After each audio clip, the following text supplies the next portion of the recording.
Isang mapayapang araw po sa inyong lahat. Ako po ay nagagalak na anyayahan po kayo na panoorin po ninyo ang OHC video ng Mensahero ng Silangan. Sapagkat kakaiba po itong mensahe na inyong matutunghayan at maririnig dito po sa mga video niya. Kung kayo po ay may mga katanungan at nais ninyo na magkaroon ng kasagutan, panoorin nyo po ang video na ito at magkakaroon po ng kasagutan ang inyong mga katanungan na gumugulo sa inyong isipan. Tayo na, panoorin po natin at ituring po ninyo itong pagpapala sa inyong buhay kung ito po ay naging malinaw sa inyo at nasagot ang inyong mga katanungan na gumugulo sa inyong isipan. Sapagkat ako po ay masasabi kong pagpapala ito sa buhay ko sapagkat dito po nasagot at nagkaroon ng linaw ang aking mga katanungan. Sana kayo din po.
Masayang balita mga Oferians, dahil sa mga requests at mga reaction na pagtanto namin na may kailangan tayong balikan. Kailangang maintindihan muna kung ano at paano nagsimula ang tao. Ito yung kauna-unahang video na aming ini-upload sa pagsisimula pa lang ng ating channel noon.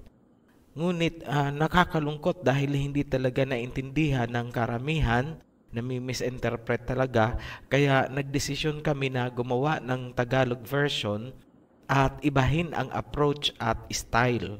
Kapag naintindihan nyo ito, ibig sabihin, handa na kayong maintindihan ang Book of Revelation. Kung naaalala nyo pa, yung prophecy tungkol sa dragon with 7 heads at ang woman clothed with the sun, maraming hindi yon naintindihan. Ipapakita natin kung ano ang kinalaman doon ng Genesis. Una, ayon sa Revelation, ang dragon ay ibinagsak sa lupa. Mga fallen angels po yun. Wala naman pong ibang ibinagsak dito sa lupa, kundi mga fallen angels. Pagkatapos, sinabing ang dragon ay may 7 ulo. Kapag inalam mo naman kung ano ang kahulugan ng 7 heads o 7 ulo, ang sinasabi ay, ito daw ay 7 kings. So, kings, naging tao po. Pwede rin daw na ito ay mga hulugan ng 7 hills. Ang 7 hills, kung titingnan natin sa Biblia, ay nangangahulugan ng 7 kingdoms o kaya 7 bansa. Ngayon, ano ba ang bumubuo sa mga kingdoms at mga bansa? Eh di, mga tao. Pansinin, mula sa pagiging heavenly angel, napunta sa pagiging tao, kings, at naging nation, kingdoms. So ito ay naging isang lahi. Nag-iimbento ba kami ng ipapakahulugan? Hindi po. Lahat po yan ang nakasulat sa Biblia. Ngunit, bakit parang napaka-imposibleng paniwalaan? Ito po ang mga rason. Una, hindi naintindihan kung ano ang fallen angels at paano sila mag-interact sa tao gaya ng nangyari noon sa panahon ni Adam and Eve. So Genesis po yun. Pangalawa, hindi rin alam kung ano ang ginawa nitong mga fallen angels sa pinakaunang nilalang ng mga tao. Ngayon pa lang, pauunahan namin kayo. Hindi po namin sinasabi na ang human beings ay produkto ng evolution. Hindi namin itinuturo na ang evolution ang pinagmula ng tao. Yan ang parte na hindi naunawaan ng mga nanood noon sa English version, lalong-lalo na yung mga hindi tinapos yung video, hindi nila nakita yung pinaka-final conclusion. Kung ngayon pa lang, habang nanonood, abala naman sa kakaisip kung paano kukontrahin ang video na ito, imbis na makinig at aralin ang aming sinasabi, shut off na lang po ang video, manood na lang po ng action o science fiction. Ganito po natin aaralin ang topic na ito. Magbibigay muna kami ng ibang analogy scenario para lang na matrain ang isipan natin kung paano ba talaga i-analyze ang bahagi ng Biblia na nabaluktot ng napakahabang panahon. Kumbaga sa pilay, nagkalaman na, nagkaugat na, naninigas na, at yan ay ating hinihilot ngayon. So, ito yung practice situation. Kunwari ikaw ay may hawak na isang nobela, binabasa mo ang chapter 1 at chapter 2. Sa unang chapter, ganito ang istorya. Isang sanggol ang ipinanganak. May nakaimbak ng gatas, mga laruan, at lahat ng kanyang mga kakailanganin habang lumalaki siya. Sagana ang mga prutas mula sa mga punong kahoy na nakapaligid sa playground ng bata. Meron ding malinaw na batis kung saan siya pwedeng maglaro. Luntian, malaparaiso ang paligid at maganda ang panahon noong isilang ang sanggol. Lahat ng kanyang inabutan ay nakahanda para sa kanyang paglaki. Yan ang istorya sa chapter 1 ng nobela. Pansinin ang nakahanda para sa sanggol, pansinin ang panahon, at ang kapaligiran noong siya ay isilang. Ngayon, tumuloy tayo sa chapter 2. Isang sanggol ang isinilang sa panahong napakainit ng araw. Namamatay ang mga halaman at mga punong kahoy sa paligid. Tuyo at nabibitak ang lupa dahil walang ulan na dumarating. Sa panahong ito, isinilang ang sanggol. Matapos maipanganak, naghanap ang kanyang magulang kung saan pwedeng dalhin ang bata upang mabuhay. Ang lugar na natagpuan ay tinaniman nila ng mga halaman at kahoy na namumunga. Doon lumaki ang bata. So yan po ang laman ng chapter 2. Mag-analyze po tayo. So practice analysis po ito. Ang sanggol ba na isinilang sa chapter 1 at ang sanggol na isinilang sa chapter 2 ay iisa lamang o magkaiba sila? Kung sasabihin mong iisa lang sila, na ang sanggol sa chapter 1 ay siya rin namang sanggol na tinutukoy sa chapter 2, ang payo namin ay replay mo ang video, pakinggang mabuti at intindihin. Ang sanggol sa chapter 1 ay isinilang sa magandang panahon, luntian ang paligid at nakalarawan ang kasaganaan. Samantalang ang sanggol sa chapter 2 ay isinilang sa panahong sobrang init at namamatay ang mga halaman at punong kahoy. Ibig sabihin, ang sanggol sa chapter 1 ay iba sa sanggol na nasa chapter 2. Yung context o mga pangyayari ang nagsasabi na magkaiba sila dahil hindi naman pwedeng magkasabay na pangit at maganda ang panahon. Ngunit, kung ipagpipilitan pa rin na iisa lamang sila, something is wrong with your logic. Ngayon, sa mga naiintindihan ang analogy story natin, congratulations! Makaka-level up ka na. Huwag mo lang hahayaan na guluhin ang isipan mo ng mga pasigaw-sigaw na mga sermon na nakakaparalisa sa wastong pag-iisip. Ginagarantiya namin na ang mga kaalamang binibigay namin ay lahat nasa Biblia. Kung babanggit man kami ng impormasyon na labas sa Biblia, Yun ay para suportahan ang sinasabi ng Biblia. Yan, klarado po tayo. Ngayon, puntahan na natin ang Genesis para makita natin ang analogy ng kwento kanina. Paghahambingin natin ang chapter 1 and chapter 2 para patunayan na iba ang tao na tinutukoy sa chapter 1, iba yung nasa chapter 2. Hindi po sina Adam and Eve ang nasa chapter 1. Tingnan natin ang kapaligiran o environment. Genesis chapter 1 verse 29. Then Elohim said, I give you every seed-bearing plant on the face of the earth and every tree that has fruit with seed in it. Luntian ba ang paligid na inabutan ng first couple? Yes. Ibig sabihin, hindi mala-desyerto ang panahon. Meron na bang mga punong kahoy na namumunga para may makain? Meron. Whole face of the earth pa nga.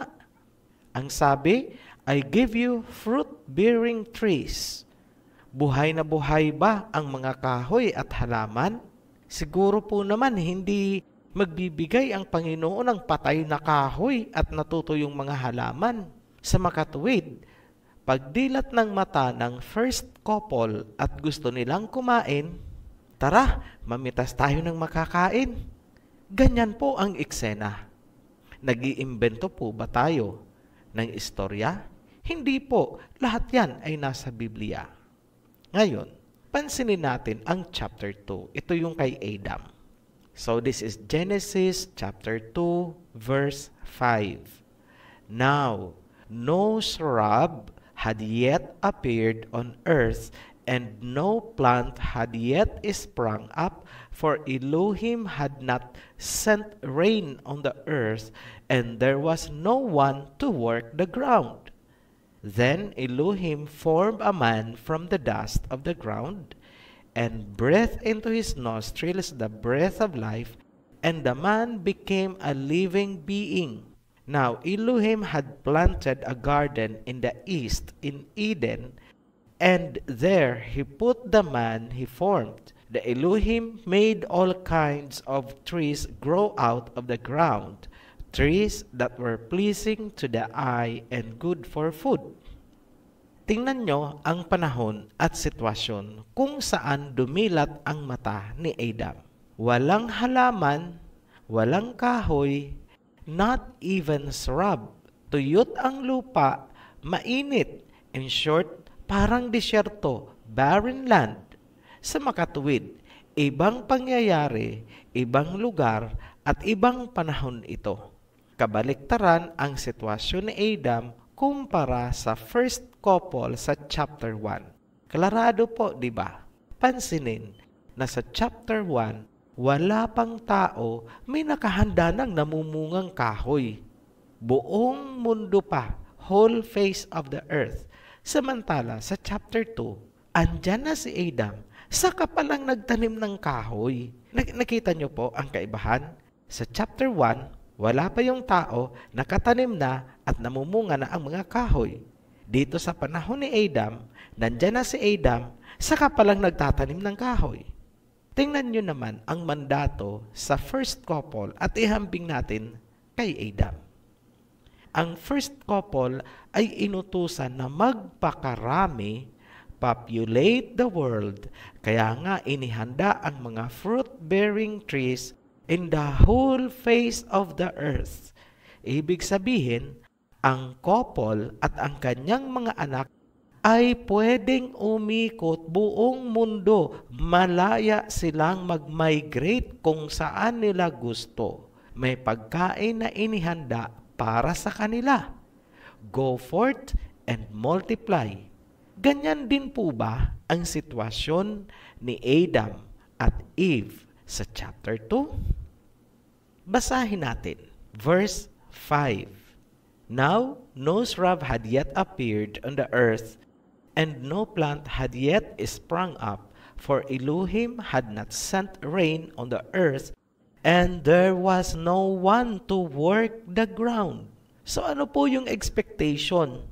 Dapat may magtatrabaho sa lupa para magtumubo yung mga halaman. So, tama po ba ang interpretation natin na expected sina Adam na magtanim? So, tingnan natin sa verse 15. So, same chapter pa rin po tayo. Genesis chapter 2, verse 15. The Elohim took the man and put him in the garden of Eden to work it and take care of it. Klarado. Pansinin ang verse 5. Walang halaman o anumang pananim dahil walang ulan at walang magtatrabaho ng lupa. Tapos, pagpasok ng verse 15, sinabi na inilagay daw doon si Adam upang magtrabaho till the ground, work it, and take care of it. Malinaw, di ba? Ano siya dito? Gardener and caretaker. Yan, maliwanag na hindi si Adam ang nasa chapter 1 na sinabihan na go around the world and populate it. Hindi po siya yon dahil si Adam ay nakakulong sa garden. Doon lang siya mag-i-stay dahil siya ay magtatanim. Yan maliwanag na hindi si Adam ang nasa chapter 1 kasi yung first couple doon ay mag-tour around the world para mag-populate. Samantalang si Adam ay hardinero at caretaker ng Garden of Eden. Maliwanag, di ba? Alam nyo, kaya nalilito kayo dahil sa mga doktrina. Ngayon, paano umentra sa eksena si Eva? Tingnan natin ang verse 18. So, Genesis chapter 2, verse 18. The Elohim said, "It is not good for the man to be alone. I will make a helper suitable for him." Ayan, klarado na naman na helper ang papel ni Eve. Hindi po lover. Huwag po i-romanticize ang istorya ni na Adam and Eve. Kung gardener si Adam at helper niya si Eve, ano pala ang magiging trabaho ni Eve? Di hardinera. Alangan naman na mangingisda si Eve. Punta po tayo sa verse 19. Now, the Elohim had formed out of the ground all the wild animals and all the birds in the sky. He brought them to the man to see what he would name them. And whatever the man called each living creature, that was its name. May napansin po ba kayo? Ayon sa Genesis chapter 2, verse 19, na unang ginawa si Adam, sa huli ginawa ang mga hayop. Kabaliktaran po ito ng nasa chapter 1. Sa chapter 1, nauna po ginawa ang mga hayop. Pinakahuling ginawa ang tao. Yan, isa pang katibayan na ibang creation event ang chapter 1 at chapter 2 ng Genesis. Baliktad po. So, yung mga nagtuturo po na sinasabi nila na ang chapter 2 daw ay summary lang ng chapter 1 o parang inulit lang. Hindi po. Dahil magkaiba po ang impormasyon, nagkukontrahan po ang dalawa. Bago tayo lumayo, pansinin ang pagkakasunod-sunod. Sa chapter 1, unang ginawa ang mga halaman, sumunod ang mga hayop, huli ang tao. Pero sa chapter 2, una ang tao, sunod ang halaman, panghuli ang hayop. Yan po ang kaibahan ng chapter 1 at chapter 2 kung titingnan natin yung pagkakasunod-sunod. Kaya hindi po pwedeng sasabihin na ang chapter 1 at chapter 2 ay iisa lamang. Yung couple doon sa chapter 1, the first couple, hindi po yun si Adam and Eve. Check for yourself. Read your Bible. Yung sa chapter 1, sinabihan na go forth and multiply, magpakarami kayo sa balat ng lupa buong mundo. Kaya nga nilagyan ng fruit-bearing tree, whole face of the earth. Pero sa chapter 2, iba po.